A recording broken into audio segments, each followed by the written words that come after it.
And then we'll begin. Great. Lily?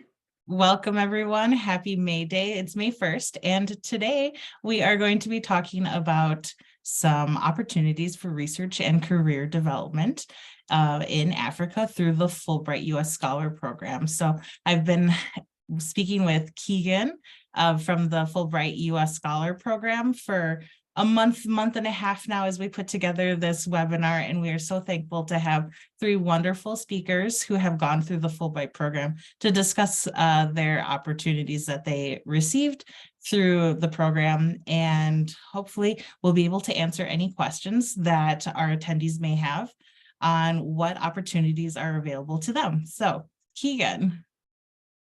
Great. Thank you so much, Lily. It's such a pleasure being here. It's great to have the African Studies Association once again for another year be an outreach partner for the Fulbright Scholar Program, which of course is very much a special and elite group of associations that work with the Fulbright program, specifically in outreach and recruitment purposes, programming and whatnot. I'm so happy to have a star-studded cast today of alumni to speak about their own experiences abroad. So it's really going to be a wonderful time. As Lily noted, my name is Keegan Scott. I'm an outreach and recruitment officer with the Fulbright Scholar Program. I myself work at the Institute of International Education, which administers the Fulbright Scholar Program. And truly, I'm so thrilled to be here. Without further ado, I do want to jump into things just to make sure I have plenty of time for questions and, of course, hearing from the alums. So a little bit about what to expect for today's presentation. Firstly, we will have a program overview. What is Fulbright exactly?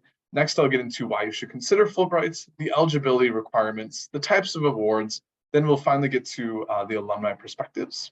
Lastly, I'll have application cycle and tips, information regarding the application cycle, of course, and we will have time for questions and answers at the end.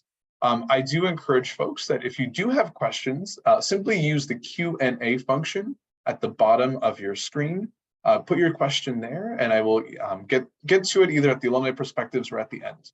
And of course, if you have any questions for our alums, again, please use that, and I'll make sure that we ask the questions at the end. But nevertheless, I do want to get right into it. So with that, let me start here. All right, so first off, why you should consider, well, rather, what is the Fulbright program? So in short, the Fulbright is a partnership of over 160 countries worldwide, offering faculty, administrators, artists, journalists, lawyers, and other professionals, much like yourselves, an unparalleled opportunity to study, teach, or conduct research. Ultimately, the idea is to foster mutual understanding between nations, advance knowledge across communities, and connect people worldwide. Fulbright was established in 1946 by Congress and is the U.S. government's flagship international exchange or cultural program. Fulbright is sponsored by the State Department, and funding is provided by the U.S. government, and it is administered by my colleagues and myself here at the Institute of International Education. So as a part of our outreach and recruitment efforts, we firmly believe in diversity, equity, inclusion, and accessibility as a part of our program. This is important because public diplomacy is most effective when people of diverse backgrounds and perspectives participate in people-to-people exchanges and programs to promote mutual understanding. Ultimately, we want a group of applicants that represents the American people. And certainly this includes, diversity, inclusion, and addressing barriers such as race, ethnicity, color, national origin, sex, age, disability, sexual orientation, gender identity or expression, religion, geographic location, education, income, socioeconomic status, and other diversity dimensions that may hinder inclusion in the organization. So by all means, there is certainly an opportunity for you at Fulbright, and we encourage you to think about the program. So a little bit about Fulbright by the numbers. The Fulbright program, as I've noted, is really an umbrella term for a lot of different pieces of the pie. The Fulbright Scholar Program, as you can see here, is one of the smallest pieces, but it is the most strategic. Without the Fulbright Scholar Program, without the Fulbright U.S. Scholar Program, we wouldn't have other opportunities like the Fulbright U.S. Student Program, the Fulbright Visiting Scholar Program, the foreign student, or the language teaching assistantship program. So why should you choose Fulbright? Firstly, Fulbright is transformational. It's an opportunity to foster relationships, expand your publishing network, become more multicultural in the classroom, serve as an ambassador, and gain the professional recognition of being identified as a Fulbrighter. Of course, it's also an opportunity to join a vibrant alumni network since 1946 of thousands of people making a difference across the globe. But also consider Fulbright because it is family friendly. And this makes Fulbright unique among fellowships and other grants. Many Fulbright dependents themselves, especially children, are deeply impacted during their time abroad, and they themselves often have an international career. Of course, our awards often, about 60% of our awards do provide dependent support, so it's a really great time to have not only yourself go abroad. And lastly, Fulbright is supportive. 70% of our applicants engage with IAE staff, and there's continued support while in country from both IAE and the host country. And as I mentioned before, you do have access to Fulbright alumni as a resource. And this is really a great opportunity to learn more about the in-country experience, as well as perhaps connecting with potential host institutions. All right, so I do want to get into the eligibility for the Fulbright Scholar Program. As noted here, these are the overall eligibility requirements. Firstly, all applicants must have U.S. citizenship at their time of application, this being September 15th, 2023. There are no exceptions to this. Green card holders are not eligible for the degree. And it's important to note that if you are not a U.S. citizen, certainly we do have, of course, plenty of opportunities with the Fulbright Visiting Scholar Program. Simply, you would have to contact the U.S. Embassy and the U.S. Embassy or Post, in your home country, and they can connect you to the Fulbright Visiting Scholar application. But back to the Fulbright U.S. Scholar Program, when it comes to the degree and experience, this is simply, a list of what may be required. Most of our opportunities require a PhD or terminal degree, but oftentimes, for those that don't require it, we are looking for folks that have a graduate degree or higher education teaching and professional experience, especially for professionals and artists. We're looking for those with substantial accomplishments. And of course, if you have teaching experience, especially at the tertiary level, that's really important, as it's an important part of many of our awards. Now, if there are some alums on here, welcome. It's great to have Fulbright's alumni interested in another Fulbright Scholar opportunity. Perhaps Dr. Lacey himself is thinking about this. Either way, we look forward to it. But needless to say, when it comes to the Fulbright's scholar policy around alumni, it's important to know that 2 full years must elapse between the completion of a grant to the application deadline of the next grant. So for this fall, applicants applying on September 15th, 2023 need to have completed their grants before September 15th, 2021. So keep that in mind if you're considering that. But in general, be sure to review our awards more carefully, as there may be more requirements around citizenship, eligibility, and so on. And I'll get into that in a little bit. All right, so which award is for you? So in short, we do offer about 400 opportunities in over 130 countries. And all of these opportunities are simply what we describe as scholar awards. And so when it comes to these scholar awards, we have subsections as I describe them. We have the postdoctoral awards. These are specific opportunities for those for researchers who have completed their PhD within 5 years of the fellowship start date. We have the Distinguished Scholar Awards, which is really intended for more accomplished faculty.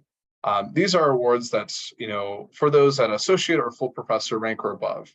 But of course, it's important to always consult the award description for the Distinguished Scholar Awards. Some awards are simply looking for folks that have 13 years of experience. Other Distinguished Scholar Awards are looking for applicants with 7 years or more of experience. Simply, if you've had a lot of years of experience, then you would be described as a distinguished scholar.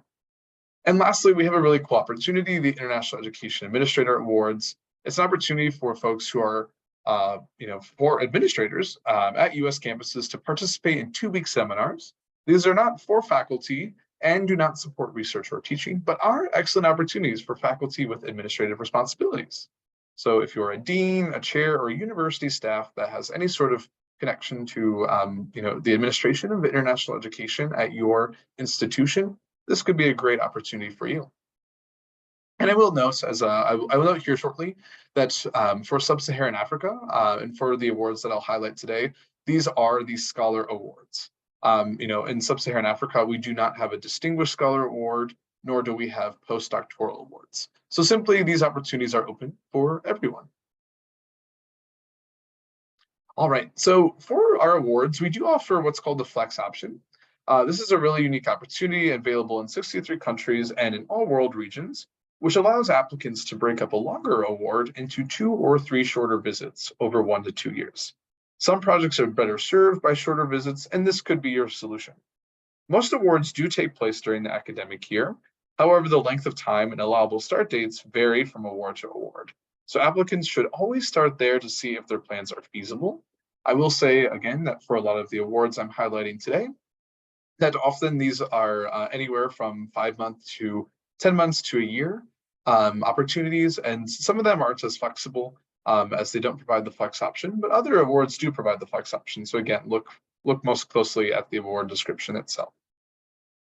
Moving on, I will talk a little bit more about this at length, as the Fulbright Public Policy Fellowship is offered specifically in Sub-Saharan Africa. But this is a unique opportunity among our scholar awards, as it's a way for early and mid-career professionals and practitioners to serve in placements in a foreign government, or ministry or institution in select countries. So if you yourself are a public policy expert or have graduated from a public policy program, this is a really great way to put your skills to the test. So keep that in mind. We do have what's called global and regional awards. Most awards are specific to a single country, but we do have regional awards, which exist in most places, including Sub-Saharan Africa. This allows you to visit 2 or more countries throughout a region. The Global Scholar Award accommodates projects that span 2 or more countries across 2 or more world regions. However, I must note that, of course, the Global Scholar Award is one of the most popular options, and therefore I would encourage you to apply for an award more specific to your project and in the country of interest. All right. So how to select the right award? First off, it is important to note that when it comes to our awards, we have 4 award activities on the right, as you can see on the right. This is teaching and research, or professional projects. Each award is different in the sense of they may offer all 4 award activities, or they may offer 1, 2, or 3 of them. Be sure to look closely again at the award description, as this highlights which activities are offered. It certainly pains me to hear applicants who say, Keegan, I'm so excited to do my research in, say Sierra Leone, but here to find out that the Fulbright U.S. Scholar Award to Sierra Leone is only for teaching. So, by all means, be sure to keep that in mind, that the award activity is very important. And so along those lines, be sure to match your country interest, expertise, career profile, and proposal to the award description. Important details to note, of course, is language. Several awards, specifically in Sub-Saharan Africa, do require or recommend French or Portuguese, so keep that in mind. Certain awards do have a discipline preference. Although most awards are all disciplines, some are very specific. So be sure to use the award search filter, which I will showcase here later, and how to choose the right award. And of course, think about the benefits to you and in your community. This is really important, as in our review criteria, the host is really, the host institution, the host community, and meeting their needs is really critical. We think seriously about the income, outcomes, and benefits. And this makes the Fulbright Scholar application a bit different from most other grants, in the sense that it's not simply program, or not simply, scholar driven. It's very much about mutual exchange. And lastly, you can only apply for 1 award per application cycle. So please keep that in mind. I know there's a lot of great opportunities out there, but you may only apply for 1 of them. All right. So getting to the heart of the matter, opportunities for African Studies Association members for 2024-2025. So I did want to highlight, first highlight the region of Sub-Saharan Africa. We have 35 unique awards offered across 27 countries, from Cabo Verde to Guinea and Sudan to Eswatini. 12 awards do not require a PhD or terminal degree. These opportunities are looking for folks who have a graduate degree and have experience. And there is a significant interest in teaching or teaching and research in the region. So if you have lecturing experience, experience building programs and building capacity, again, think about, the awards that I'll highlight here in a moment. And of course, if you have French and Portuguese language skills, this is really helpful. We do offer a multi-country research award through the Africa Regional Research Project. Through this award, it's the only opportunity to do simply research, and I'll get into that later. But needless to say, of course, I highly encourage folks on the call to consider these opportunities. First, I do want to go to West Africa. So for French speakers interested in teaching opportunities, I recommend looking at the Benin and Guinea All Disciplines Awards, as these opportunities do require advanced French. The Guinea Awards has plenty of contacts listed for potential host institutions. And of course, if you still are interested in a Francophone opportunity, I would also recommend the Côte d'Ivoire All Disciplines Award, as this award does not require French. However, your French skills will allow you to execute your project seamlessly in one of the fastest growing countries in the region. Now, if you're looking for an opportunity in one of the newest additions to the Fulbright Scholar Catalog, I would highly encourage you to consider Cabo Verde. This beautiful island nation is accepting applications in all disciplines, but there is a preference for renewable energy, environmental protection, maritime wildlife protection, and environmental tourism. The Cabo Verde All Disciplines Award recommends but does not require Portuguese. Now heading south, the Botswana Public Health Award is an opportunity to teach or do teaching research as it is related to curriculum development in subject matters like epidemiology, health policy, and so on. Your host institution will provide all logistics with reference to accommodation and local transport arrangements in the first 2 weeks while the scholar is settling in. A scholar in consultation with the U.S. Embassy may choose to work with more than one of the acceptable host institutions, but must choose one as the primary host. Now, if you're looking for overlooked opportunities, I recommend the Eswatini All Disciplines Award. Professional projects are possible, and English is sufficient for this project. Up to 3 awards are given for this undersubscribed award. In addition, the Nambia All Disciplines Award is also a great opportunity and a hidden gem to do a 10-month teaching grant starting in January of 2025. Although all disciplines are sought, applications are encouraged in the following fields: biology, business, chemistry, computer science, econ, engineering, environmental sciences, information systems, public administration, social work, and urban planning. And in addition, we have the Zambia Journalism and Broadcasting Award, which allows applicants to do a professional project or a teaching and research activity. Grantees will provide courses and lectures in journalism and broadcasting to students, practitioners, and faculty at one or more of the institutions listed in the award. Topics to be covered can include reporting, ethics, news media, writing for online sources, and news editing. And of course, if you have an interest in teaching courses about public policy, I highly recommend checking out the Zimbabwe Public Policy and Governance Award. All right, so moving east. There are many awards of interest. Firstly, Malawi's All Discipline Award allows flexibility as applicants can execute their teaching and research, or professional project activity from as little as 5 months to 10 months. Up to 5 awards are offered for this hidden gem. The Mauritius All Disciplines Award is a great way to do a teaching research project on this island chain. Although an All Disciplines Award, the U.S. Embassy is actively seeking applications in the following fields: e-commerce, good governance, public administration, entrepreneurship, transparency in the financial sector, blockchain, women in STEM, and gender equality. A PhD or terminal degree is not required for this award. All right. Then we have the Mozambique All Disciplines Award. For scholars with a Portuguese language background, check out this opportunity. Projects are accepted in all disciplines, but there is a strong interest in the following: agriculture, medical sciences, information technology, environmental sciences, anthropology, public administration, oceanography, geology, urban planning, water resource management, etc. Again, these are preferences, but certainly, folks in all disciplines can consider this opportunity. And lastly, Uganda. The Uganda All Disciplines Award is a way to teach and research, or simply do a professional project in this East African nation. Applicants may propose a host institution at a credible Ugandan institution, including universities, research centers, think tanks, museums, galleries, conservatoriums, and other relevant professional and nonprofit institutions. All right. So we do have some opportunities outside of sub-Saharan Africa.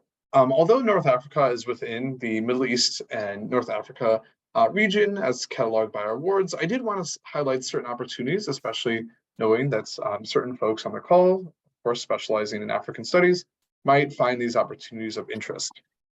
Firstly, the Algeria Multiple Disciplines Award. The Fulbright U.S. Scholar Program there seeks to strengthen educational and cultural relationships between the U.S. and Algeria.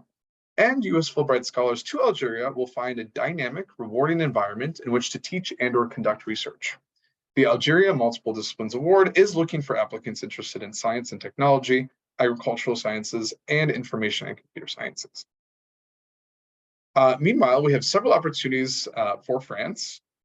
For specialists of the African diaspora, France has recently updated all of their awards to clarify that you can study not only in metropolitan France, but throughout the different overseas territories, including, of course, Guadeloupe, Martinique, Réunion, French Guinea, French Polynesia, and beyond.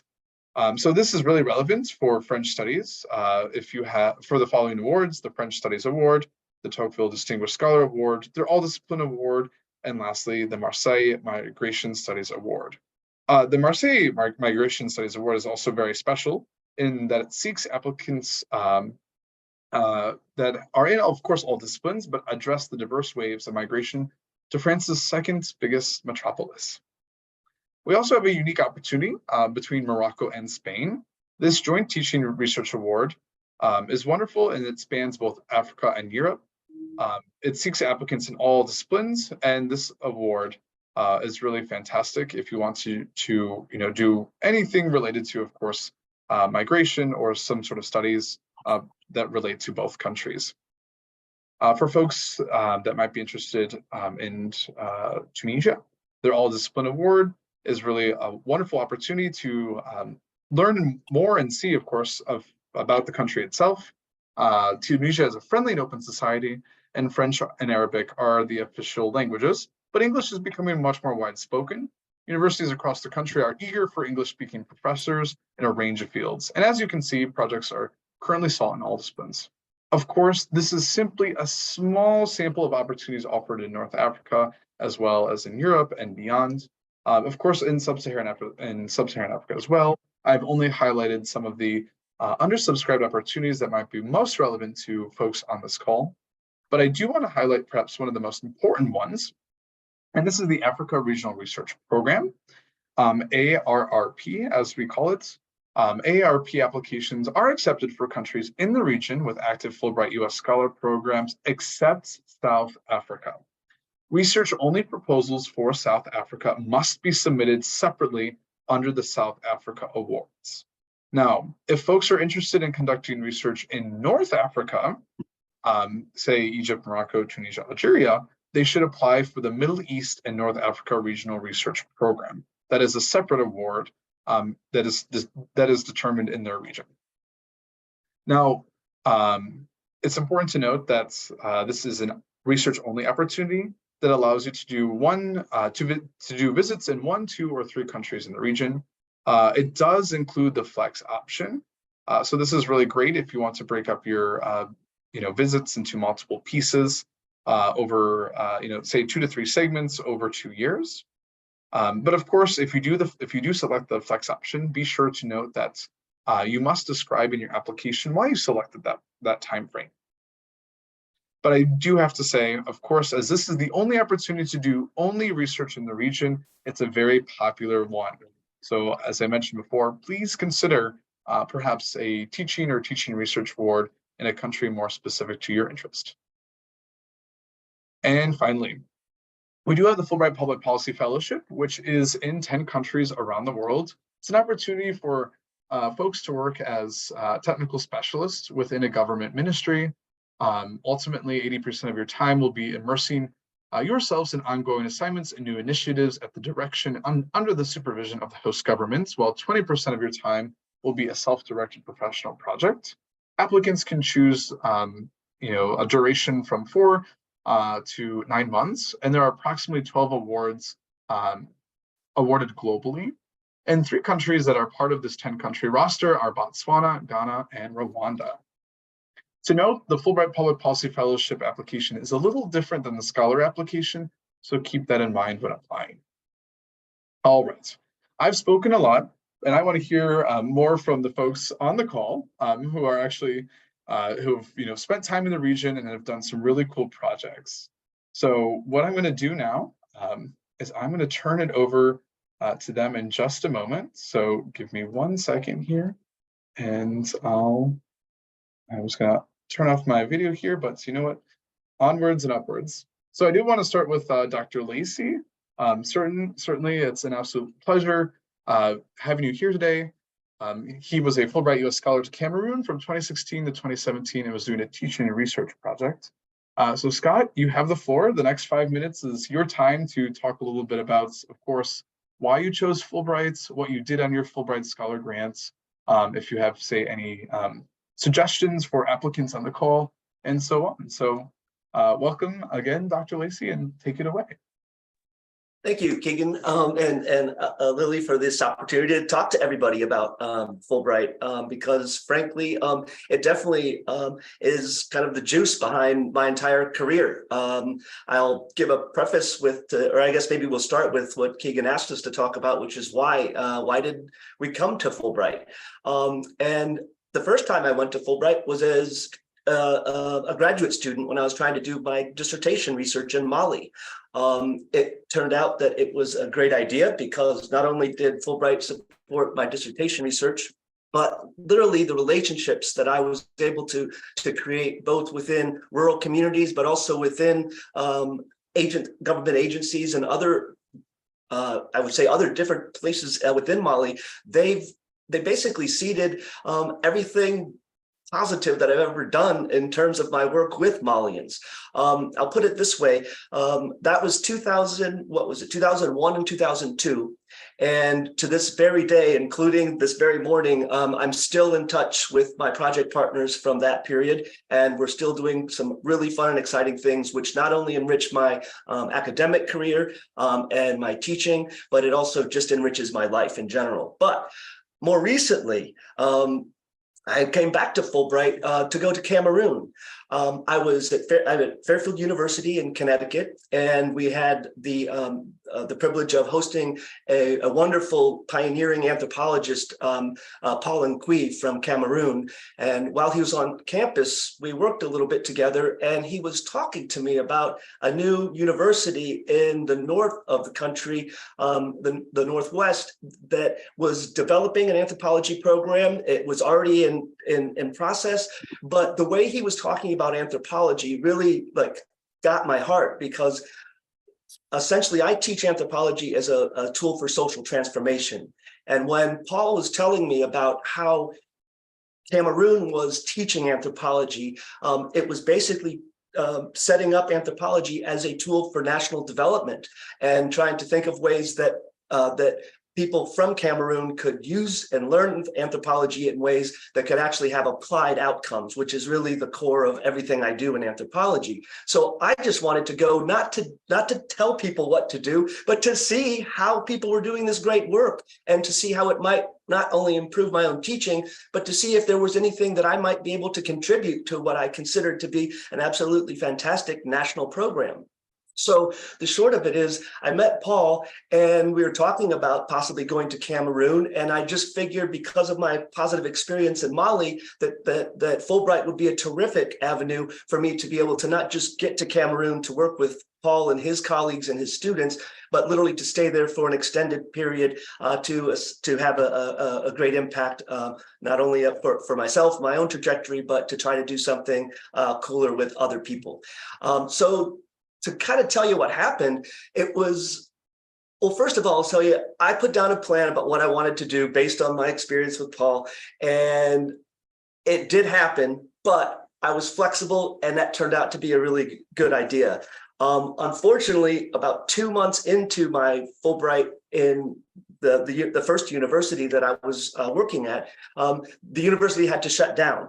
We won't get into that. That's another story for a different day. But luckily, Fulbright, the embassy, and everyone involved in the management of Fulbright were so supportive and so helpful that literally they found me and helped me get my traction at the National University in Yaoundé, where I spent the majority of my time teaching. And I thought I was going to be doing research, but frankly, when I saw the opportunities in teaching and to be part of a wonderful anthropology programs in Cameroon, I put my research aside and just doubled down by working with students on their research and their interest. And really, that's what made it such a positive experience for me.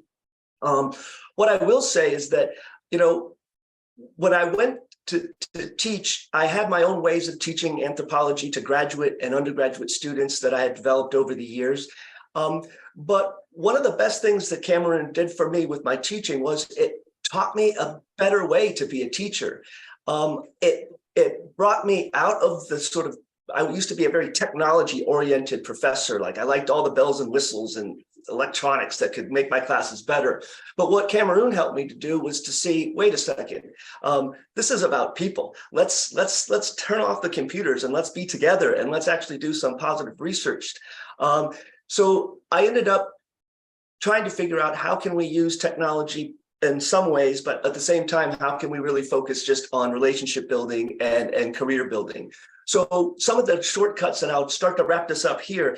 One of the things that I thought was most helpful in terms of what I was able to contribute was we set up a small website, right, just for the graduate students in anthropology, because we didn't really have great access to journals. We didn't have great access to a lot of the resources that as an instructor in the United States that I've came to depend upon. So what we did is we created this website in order to put up all kinds of training materials, even research articles and communication portals, so that we could all come together and find ways to support each other in our research. That project in and of itself was a lot of fun. And I still have some students and people that used to be students from the Fulbright years that still work with me on this now old website. But bottom line, that was one of the sort of one of the main deliverables. The other one, though, that I want to talk about to wrap up is that one day in my methods class, I was talking with the students, and I had started working in an orphanage just as a side project, just because it was nearby where I was living. And I stopped by one day and thought, let's hang out. Let's see what's going on here. So I talked to my students and I said, you know what, there's this orphanage. Do you want to set up class today? Do you want to, let's go to the orphanage. Do you want to come and meet some kids and just see what we might be able to do with their anthropology with these kids? And the group responded, and we took around 30 people. We went to the orphanage, and to cut the story short, to this day, we still have an organization that is now run by one of my former graduate students, who at this very time is preparing her Fulbright to come to the United States to work on her graduate degree. And the other thing, there was another person in that group who actually is in the United States right now at Portland State and is just about to finish her PhD in education. And again, it just started by these are people that didn't really know about the Fulbright program so much, and then they met a Fulbrighter. And then that Fulbrighter really enjoyed working with them. And then all of a sudden, next thing you know, they are Fulbrighters. And so all I want to say, I'll sum it up because you know you have good questions and there's other important voices that you need to hear. But really, this is about relationship building. And if you go in with the idea of yes, this is going to be helpful for my research and career trajectory in some ways. But if you go in with the idea that the way it's going to be helpful is that it's going to help you grow and help you find connections that you otherwise would never have dreamed of. And by continuing to develop those relationships after your Fulbright, you might find that the Fulbright was the smallest part of the puzzle. Right? That there's something far bigger in your post-Fulbright experience. And so with that, my only advice is going to be go with a plan, but be ready to replan and trust Fulbright, trust the embassy, and trust your host country nationals to help you find that. Be a little bit flexible, and I promise you will never leave that country that hosts you. Thank you so much, Dr. Lacey. And everything you said, I would second from a lot of alums and from other people's stories. You know, flexibility is so important. Anywhere you go, you know, you never know what's going to happen. But of course, I think the results are always surprising. The impact still continues. You are a Fulbrighter for life. I think that's something that people, you know, don't realize is that, oh, you know, it's not just simply, you know, going, doing your project and leaving. No, you're still there and doing, you know, great work beyond. So thank you for sharing, Dr. Lacey. Certainly, if folks have questions, you're welcome to put in the Q&A chat, and we can get back to them later. But of course, I do want to move on and highlight Dr. Davis Smith. It's an absolute pleasure having her join today. She was a Fulbright U.S. Scholar with the Africa Regional Research Program doing dance. And so can you tell us a little bit more? Because I see these photos and I have so many questions. Yeah, absolutely. So thank you so much. Super, super happy to be here. Hello to everyone. And thanks so much for involving me in this super important discussion. Yes, so I did do my Fulbright. I spent 7 months in Guinea through the Africa Regional Research Program. And these are just photos of, you know, a very, very small portion of my experience there. Essentially, I applied to the Fulbright program because I wanted to study dance in Guinea. I've had a very long love affair with that particular region of West Africa for many years. Studied and researched in Nigeria and Senegal and Mali as well. But as a dancer, the rhythms and the aesthetics of dance in that particular region, and I'm talking about social dances or what are so-called traditional dances, you know, I just was in love with it. So that's why I wanted to go. And then also my research focuses on the political appropriation of the arts, especially during early independence periods in Francophone Africa. So I wanted to research the history of the National Dance Company, Les Ballets Africains, in their specific relationship with the state. So I ended up going for 7 months. I spent my time between Conakry, which is the capital city, and Dubreka, which is a village a couple hours away. I did a 5-month apprenticeship with Les Ballets Africains, and those photos that you see are, you know, the company, the director, me and the director, and just a couple of photos of, you know, everybody in costume. We staged this whole day, you know, to take video and photo. And it was fantastic. I also taught for a couple of months at a school for the performing arts, which is l'Institut Supérieur des Arts Mohikante, which is in Dubreka. They have a licence level degree, which is an undergraduate level degree in the dramatic arts, they call it. So I taught there for a couple of months. I brought some company members up to join me.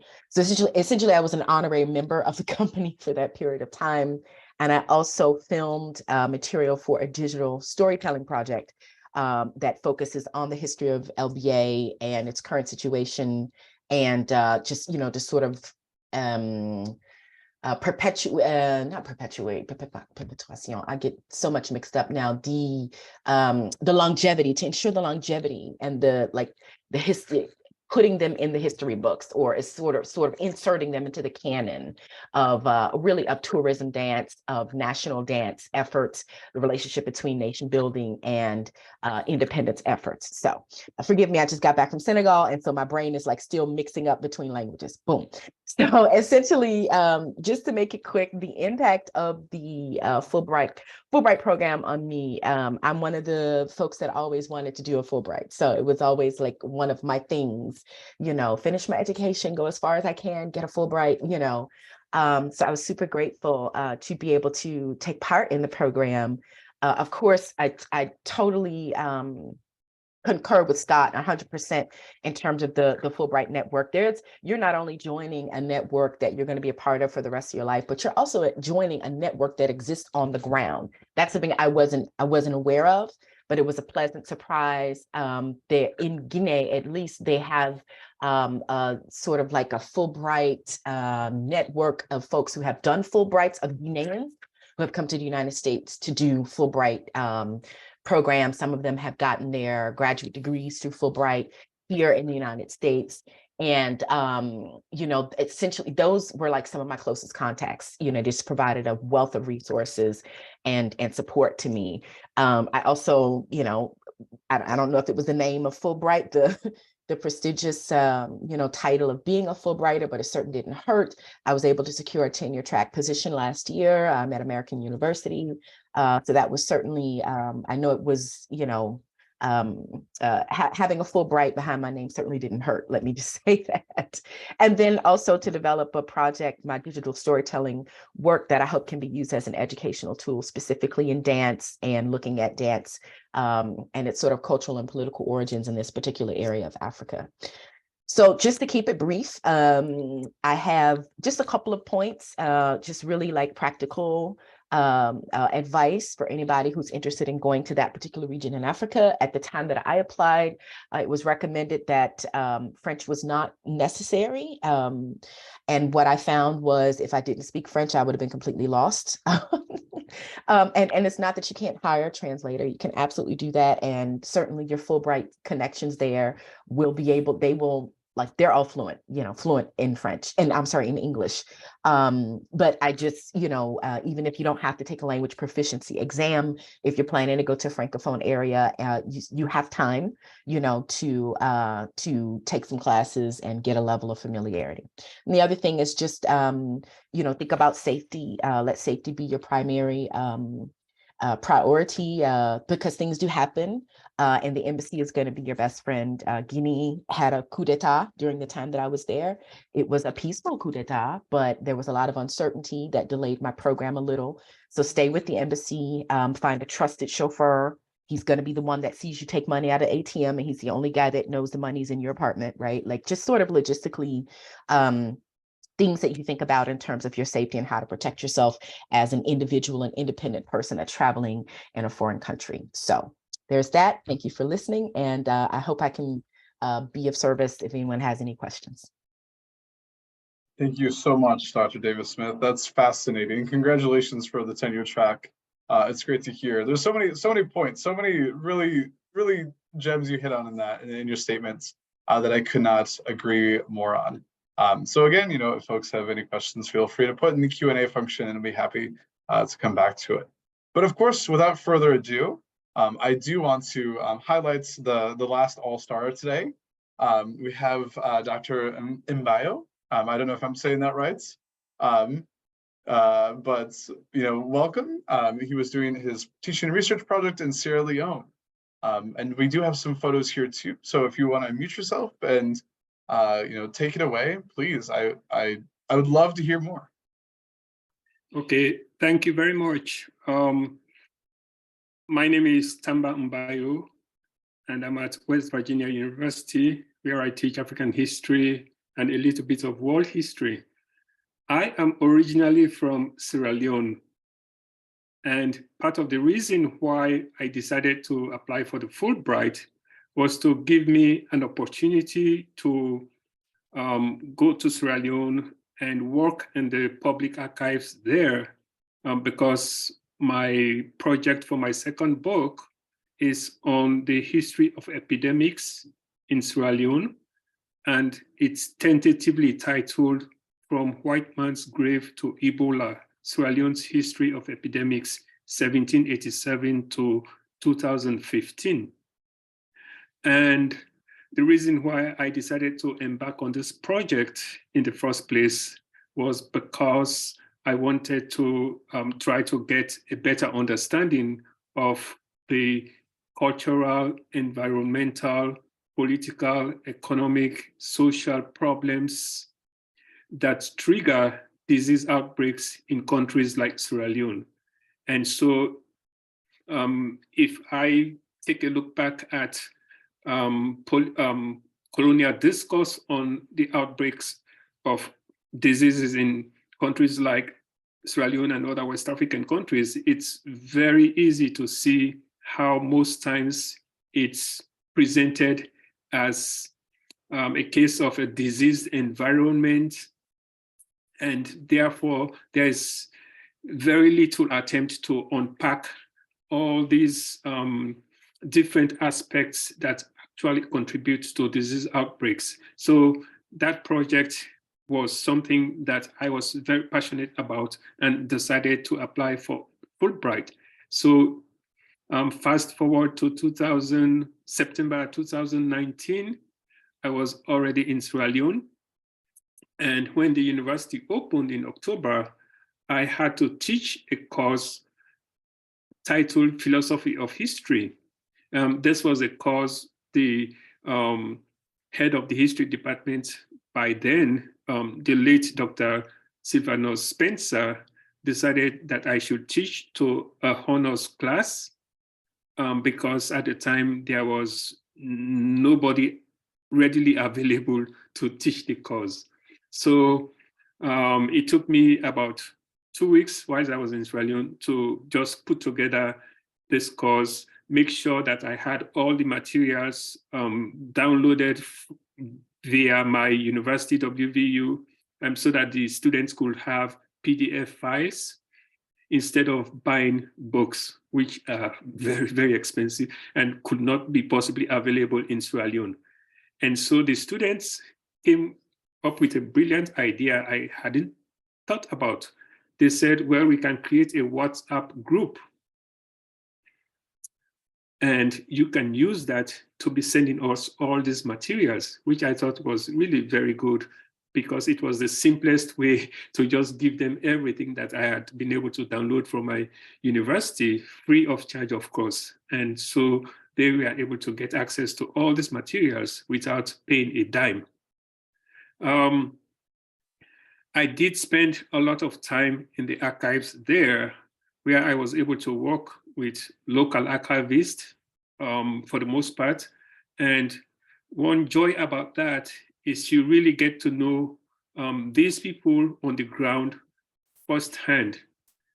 And so we related in a very good way, even though, of course, I'm from Sierra Leone, but sometimes it does take time. It does take a little bit of, how should I say, maybe empathy, understanding, and respect to get across to people that you meet in these kinds of situations.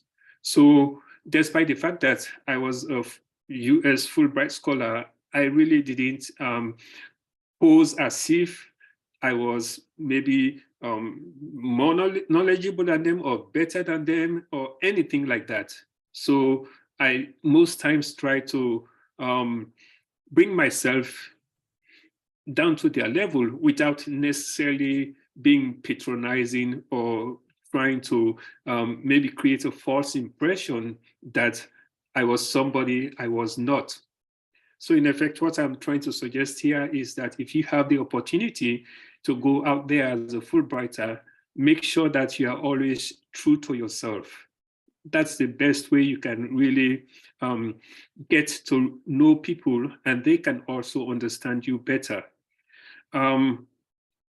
Besides just going there, doing my own research, I was particularly interested in trying to see whether I could create relations with different faculty in the university to a point where I could be able, maybe at some point, just encourage students to apply to WVU and perhaps other US universities, because I saw myself as someone who could possibly exchange knowledge in a way that could be very, very useful to the students. So it was not just about just teaching philosophy of history, but I was also actively trying to see if I could get students to apply to universities and thereby help them to make careers for them, develop careers for themselves.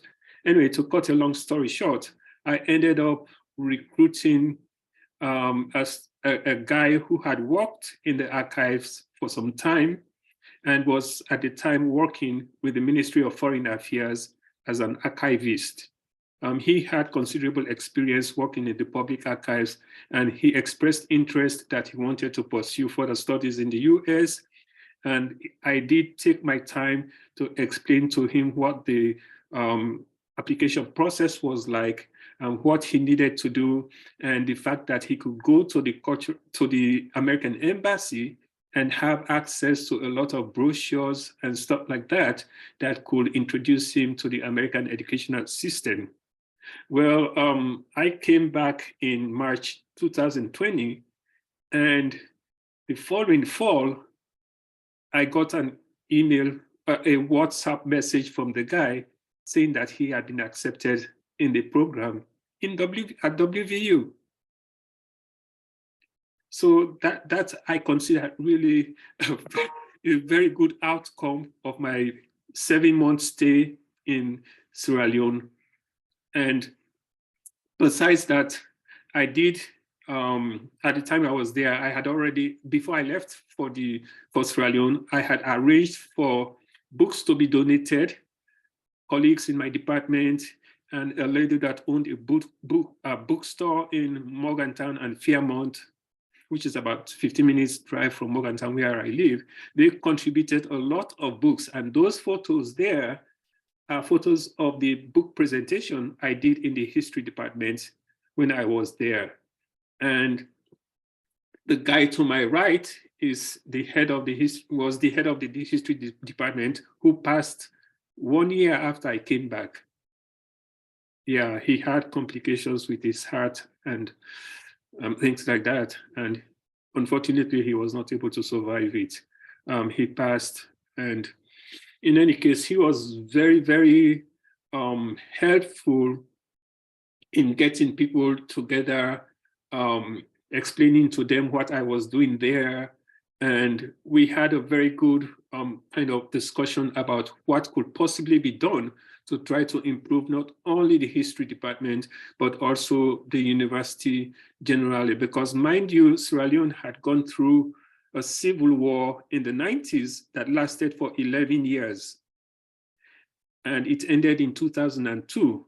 And then on top of that, it also experienced the Ebola outbreak that struck Sierra Leone, Guinea, and Liberia in 2013 all the way through 2016. And so the country itself is still kind of recovering from those two very impactful events. And despite the fact that a semblance of normalcy had been restored in the country, you can still see evidence of some of these problems that continue to affect people. So for me, yeah, I'm just mindful of time. So if you have 30 more seconds, just to wrap it up, would be great.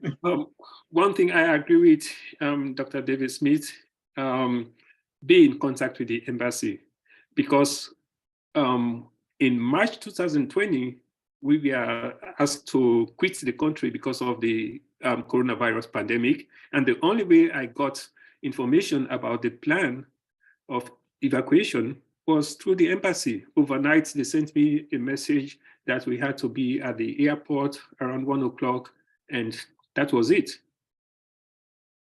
And another thing is, as Dr. Smith also said, be aware of your surroundings. If you have to arrange for housing, make sure that it's in a safe place. Don't depend on the University of Sierra Leone to provide housing for you, because they just don't have it. And so you have to be sure that you arrange all these logistics about housing, transportation in advance if you can.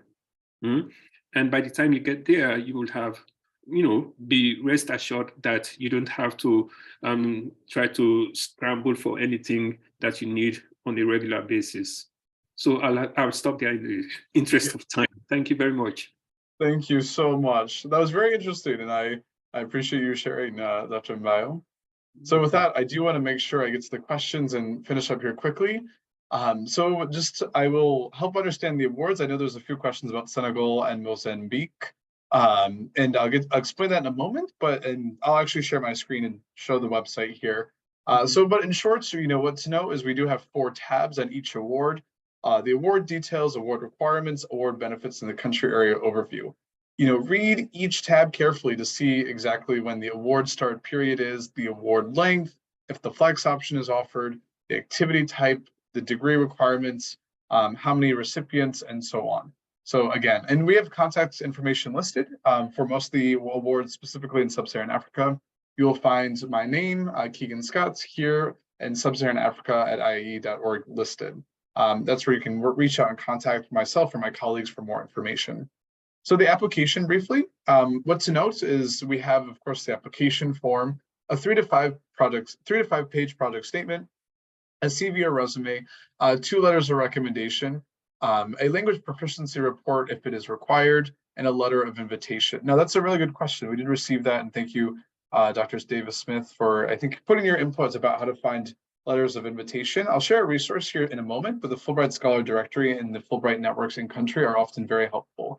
Sometimes the awards themselves will often have host institutions listed in which it specifies you can only be a host.